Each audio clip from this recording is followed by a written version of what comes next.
మంచిర్యాల జిల్లా దేవాపూర్లో orient Adani cement company కార్మిక సంఘం ఎన్నికల్లో స్వల్ప ఉద్రిక్తత జరిగింది. అభ్యర్థి సత్యపాల్ రావు మద్దతుదారులను మరో అభ్యర్థి విక్రమరావు వర్గీయులు అడ్డుకున్నారు. దీంతో పోలీసులు రంగంలోకి దిగి ఇరు వర్గాలను సముదాయించారు. ఓటర్లను తిరిగి పోలింగ్ బూత్ లోకి పంపించడంతో పరిస్థితి అదుపులోకి వచ్చింది.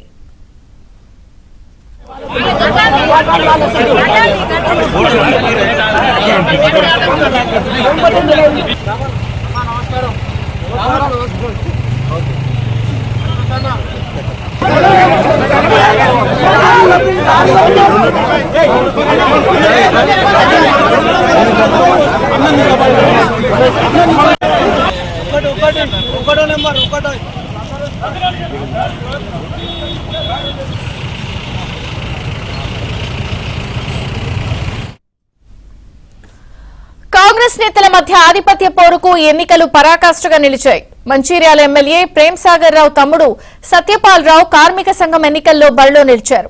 మంత్రి వివేక్, ఎమ్మెల్యేలు గడ్డం వినోద్, వెడ్మబొజ్జు తమ అభ్యర్థిగా విక్రమరావును పోటీలోకి దించారు. ఈ ఎన్నికల్లో 266 మంది కార్మిక ఓటర్లున్నారు. మొత్తం 5 సంఘాలు పోటీకి అర్హత సాధించగా 2 సంఘాలు మాత్రమే పోటీలో నిలిచాయి. ట్రైనీ ఉద్యోగుల ఓట్లను కోర్టు తీర్పు అనంతరం లెక్కించనున్నారు.